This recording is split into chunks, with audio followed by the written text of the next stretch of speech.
നമസ്കാരം. പാകിസ്ഥാനെതിരെ വീണ്ടും ഇന്ത്യയുടെ തിരിച്ചടി. പാകിസ്ഥാനിലെ 9 സൈനിക കേന്ദ്രങ്ങൾ ഇന്ത്യ ഡ്രോൺ ഉപയോഗിച്ച് ആക്രമിച്ചു. ലാഹോറിലെ വ്യോമ പ്രതിരോധ സംവിധാനങ്ങൾ തകർത്തതായി ഇന്ത്യൻ സൈന്യം എക്സിലൂടെ വ്യക്തമാക്കി. പാകിസ്ഥാൻ ഇന്ത്യയുടെ സൈനിക കേന്ദ്രങ്ങളെ ആക്രമിക്കാൻ ശ്രമിച്ചതോടെയാണ് ഇന്ത്യ തിരിച്ചടിച്ചത്. മികച്ച കൃത്യതയിലായിരുന്നു ഇന്ത്യയുടെ തിരിച്ചടി.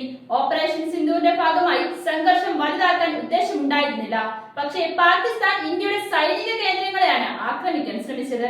ഇന്ത്യയുടെ സൈനിക ലക്ഷ്യങ്ങൾക്ക് നേരെ ഉണ്ടാകുന്ന ഏതൊരു ആക്രമണത്തിനും തക്കതായ മറുപടി നൽകുമെന്ന് ഇന്ത്യ ആവർത്തിച്ചു. പാകിസ്ഥാൻ ഡ്രോണുകളും മിസൈലുകളും ഉപയോഗിച്ച് ഇന്ത്യയുടെ അവന്തിപുര, ശ്രീനഗർ, ജമ്മു, പത്താൻകോട്ട്, അമൃത്സർ, ഖബൂർത്തല, ജലന്ധർ, ലുധിയാന, ആദംപൂർ, ഭട്ടിൻഡ, ചണ്ഡീഗഡ്, നാൽ, ഫലോഡി, ഉത്തർലായ്, ഭുജ് എന്നിവയുൾപ്പെടെ നിരവധി സൈനിക ലക്ഷ്യങ്ങളെ ആക്രമിക്കാൻ ശ്രമിച്ചു. വ്യോമ പ്രതിരോധ സംവിധാനങ്ങൾ ഉപയോഗിച്ച് ഇന്ത്യ ഇതിനെ പ്രതിരോധിച്ചു. ഈ ആക്രമണങ്ങളുടെ അവശിഷ്ടങ്ങൾ കണ്ടെടുക്കുന്നുണ്ട്, ഇന്ത്യൻ ആർമി വ്യക്തമാക്കി. നയതന്ത്ര തലത്തിലാണ് ആദ്യം തിരിച്ചടിയെങ്കിൽ സൈനിക ആക്രമണമായിരുന്നു കഴിഞ്ഞ ദിവസത്തേത്. പാകിസ്ഥാനിലെയും പാക് അധീന കാശ്മീരിലെയും 9 ഭീകര താവളങ്ങൾ ഇന്ത്യ മിസൈൽ ഉപയോഗിച്ച് തകർത്തു. അതിർത്തിയിൽ പാക് വെടിവെപ്പും ഷെല്ലാക്രമണവും നടക്കുന്ന സാഹചര്യത്തിൽ പഞ്ചാബ്, രാജസ്ഥാൻ, ഗുജറാത്ത് തുടങ്ങിയ അതിർത്തി സംസ്ഥാനങ്ങളിൽ ഇന്ത്യ കനത്ത ജാഗ്രത പുറപ്പെടുവിച്ചിട്ടുണ്ട്. അതിർത്തി മേഖലകളിലെ പൊതുപരിപാടികൾ റദ്ദാക്കി. വിദ്യാഭ്യാസ സ്ഥാപനങ്ങൾ താൽക്കാലികമായി അടച്ചു. സുരക്ഷാ സംവിധാനങ്ങൾ ശക്തമാക്കിയിട്ടുണ്ട്. കാശ്മീരിലും കനത്ത സുരക്ഷയാണ് ഒരുക്കിയിരിക്കുന്നത്. 532 കിലോമീറ്റർ അന്താരാഷ്ട്ര അതിർത്തി പങ്കിടുന്ന പഞ്ചാബിൽ അതീവ ജാഗ്രതാ നിർദ്ദേശവും നൽകിയിട്ടുണ്ട്. സംസ്ഥാനത്തെ അതിർത്തി ജില്ലകളിൽ മുൻകരുതലിന്റെ ഭാഗമായി പൊതുപരിപാടികളോ സർക്കാർ പരിപാടികളോ പാടില്ലെന്ന് മന്ത്രി അമർ അറോറ അറിയിച്ചു.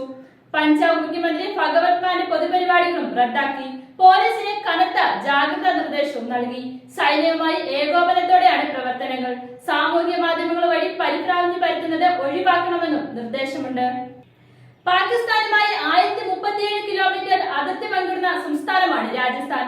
അതിനാൽ തന്നെ സംസ്ഥാനത്തിന് കനത്ത ജാഗ്രതാ നിർദ്ദേശം നൽകിയിട്ടുണ്ട്. കിഷൻഗഡ്, ജോധ്പൂർ വിമാനത്താവളങ്ങൾ മെയ് 10 വരെ അടച്ചു.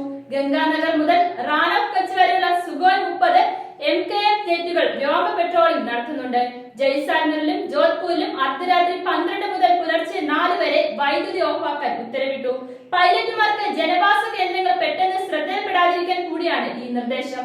വ്യോമ പ്രതിരോധ യൂണിറ്റുകൾ സജീവമാക്കുകയും അതിർത്തികളിൽ സുരക്ഷാ സേന പെട്രോളിംഗ് ശക്തമാക്കുകയും ചെയ്തു. വിവിധ ജില്ലകളിലെ വിദ്യാഭ്യാസ സ്ഥാപനങ്ങൾ ഇനി ഒരു അറിയിപ്പുണ്ടാകുന്നതുവരെ തുറക്കരുതെന്നാണ് നിർദ്ദേശം. പരീക്ഷകളും മാറ്റി. ആശുപത്രികളിൽ രക്തശേഖരവും അത്യാഹിത ചികിത്സാ സൗകര്യങ്ങളും വരെ സജ്ജമാക്കിയിട്ടുണ്ട്. അതിർത്തി സംസ്ഥാനമായ ഗുജറാത്തിലും സ്ഥിതി വ്യത്യസ്തമല്ല. ഭൂജ്, രാജ്കോട്ട് വിമാനത്താവളങ്ങളിൽ നിന്നുള്ള സിവിലിയൻ വിമാനങ്ങൾ 3 ദിവസത്തേക്ക് നിർത്തിവെച്ചു. സൈനിക വിമാനങ്ങൾ മാത്രമാണ് ഇവിടെ സർവീസ് നടത്തുന്നത്. തീരപ്രദേശങ്ങളിലും അതിർത്തിയിലും സുരക്ഷാ സേന പെട്രോളിംഗും നിരീക്ഷണവും ശക്തമാക്കിയിട്ടുണ്ട്.